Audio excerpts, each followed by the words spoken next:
Bismillahirrahmanirrahim.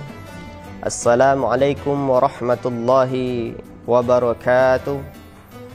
Innal hamdalillah nahmaduhu wa nasta'inuhu wa nastaghfiruh wa na'udzu billahi min syururi anfusina wa min sayyiati a'malina.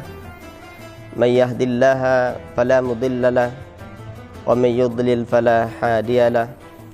Asyhadu an la ilaha illallah wahdahu la syarikalah wa ashhadu anna Muhammadan abduhu wa rasuluhu la nabiyya ba'dah. Qala Allah ta'ala fi kitabihil karim, a'udzu billahi minasyaitonir rajim. Bismillahirrahmanirrahim. Lahumul busyra fil hayatid dunya wa fil akhirah la tabdila likalimatillah dzalika huwal fawzul azim. Al-ayah. Kaum muslimin dan muslimah, para pemirsa yang dimuliakan Allah Subhanahu wa taala, alhamdulillah, puji syukur kita ucapkan kehadirat Allah yang maha tinggi dan maha suci atas segala limpahan rahmat dan karunia-Nya kepada kita semua, sehingga Allah Subhanahu wa taala masih melimpahkan rahmat demi rahmat kepada kita. Allah mesti memberikan kepada kita nikmat iman yang merupakan nikmat yang sangat berharga di antara nikmat-nikmat yang lainnya. Apa sebabnya kaum muslimin dan muslimah memuliakan Allah Subhanahu wa taala?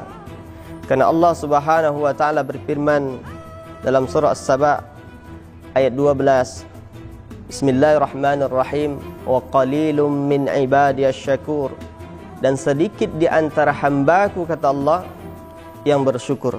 Semoga kita yang hadir, yang masih hidup di permukaan bumi Allah ini, apalagi di bulan suci Ramadan yang penuh dengan kemuliaan ini, merupakan kumpulan orang-orang yang ahli syukur di hadapan Allah Subhanahu wa taala. Salawat dan salam tak bosan-bosannya kita kirimkan buat junjungan kita Nabi besar Muhammad sallallahu alaihi wasallam dengan ucapan Allahumma salli ala Muhammad wa ala ali Muhammad. Assalamu alayka ya Rasulullah, assalamu alayka ya Habiballah. Kaum muslimin dan muslimah, para pemirsa yang dimuliakan Allah Subhanahu wa taala, tanpa terasa pada bulan suci Ramadan yang mulia ini, Allah Subhanahu wa taala berikan kepada kita kesempatan untuk bisa memperbanyak ibadah kita kepada Allah Subhanahu wa taala. Maka kesempatan kali ini, judul dari tausiah kita adalah tentang doa. Kenapa demikian kaum muslimin dan muslimah memuliakan Allah Subhanahu wa taala? Karena doa merupakan ibadah, dan ia sekaligus merupakan permulaan dari ibadah seorang hamba kepada Rabb-Nya, Allah Subhanahu wa taala, Sang Pencipta langit dan bumi beserta isinya. Maka kaum muslimin dan muslimah yang memuliakan Allah Subhanahu wa taala, haruslah kita mampu mempelajari tentang doa. Karena begitu dahsyatnya doa, Rasulullah sallallahu alaihi wasallam katakan dalam sebuah sabdanya, ad-du'a'u silahul mu'minin, bahwa doa itu adalah senjata orang yang beriman kepada Allah Subhanahu wa taala. Hari-hari penuh dengan munajat kepada Allah, apalagi di bulan suci Ramadan yang segalanya Allah bukakan pintu-pintu kebaikan. Allah gandakan segala bentuk pahala bagi umat manusia yang beriman kepadanya. Sebagaimana Allah Subhanahu wa taala mewajibkan puasa itu dalam surah Al-Baqarah ayat 183. A'udzu billahi minasyaitonir rajim. Bismillahirrahmanirrahim. Ya ayyuhalladzina amanu kutiba alaikumus shiyam kama kutiba alal ladzina min qablikum la'allakum tattaqun. Maka kaum muslimin dan muslimah memuliakan Allah Subhanahu wa taala, atas kewajiban berpuasa itu pergunakan waktu di bulan suci Ramadan yang Allah peruntukkan bagi kita saat ini. Untuk apa? Untuk beribadah kepada Allah. Diawali dengan munajat kita kepada Allah Subhanahu wa taala. Maka syarat-syarat terkabulnya doa itu adalah senantiasa memuji Allah, senantiasa memuji akan kebesaran Allah Subhanahu wa taala, dengan paling tidak mengucapkan alhamdulillahi rabbil alamin. Karena di dalam surah Al-Fatihah yang senantiasa kita baca 5 waktu sehari semalam, itu bermakna yang luar biasa. 4 ayat yang pertama dalam surah Al-Fatihah itu merupakan pujian-pujian kepada Allah Rabbul Alamin. Dan 3 ayat setelahnya itu merupakan doa seorang hamba kepada Allah Subhanahu wa taala. Maka dikatakan makna lain dari as-salah merupakan ad-du'a, berdoa kepada Allah Subhanahu wa taala. Maka agar doa kita itu dikabulkan oleh Allah, landasan utamanya adalah ikhlas, ingin mendapatkan kecintaan Allah, keredaan Allah. Lalu yang kedua, pujilah Allah dengan 99 banyaknya nama-nama yang indah bagi Allah dalam Al-Quran. Apa yang kita inginkan? Allahu ya Razak, urzuqni. Ya Allah, Engkau yang pembuka rezeki, maka banyakkan rezeki kami, berikan kami rezeki. Apa yang kita minta? Allahu Syafi, Allah Maha Penyembuh. Maka semuanya ada dalam asma Allah, yang merupakan salah satu bagian dari akidah yang tinggi bahwa sifat Allah Subhanahu wa taala. Kaum muslimin dan muslimat yang dimuliakan Allah Subhanahu wa taala. Lalu selanjutnya adalah kita bersalawat kepada Allah, kepada Nabi Muhammad SAW maksud kami.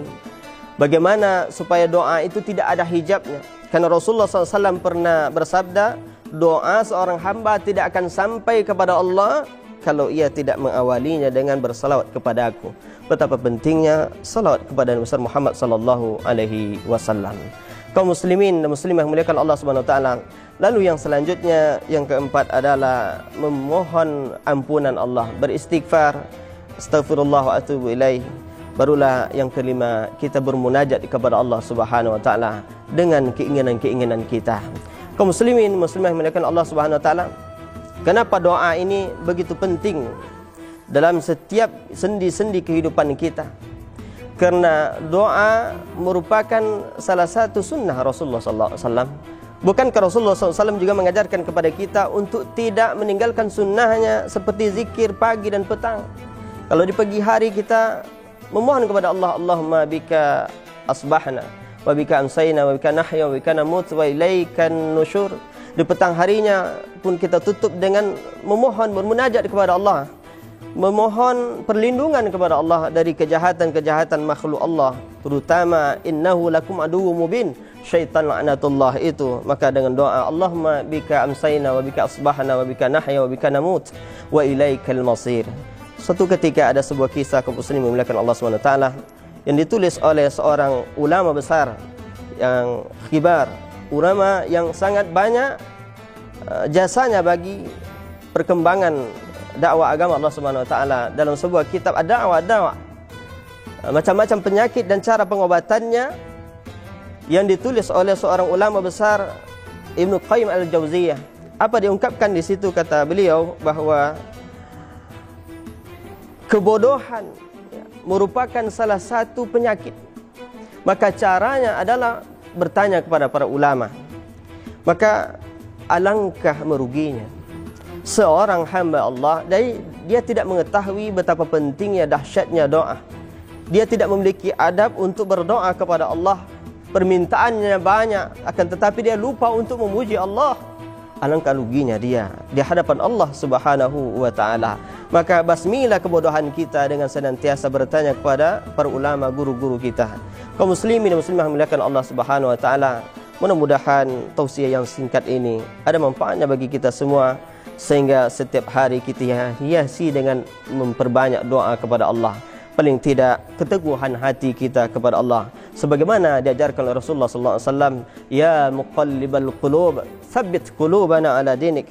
Wahai Allah yang memutarbalikkan hati kami, tetapkan hati ini pada agamamu. Semoga istiqamah di dalam jalan Allah Subhanahu wa taala.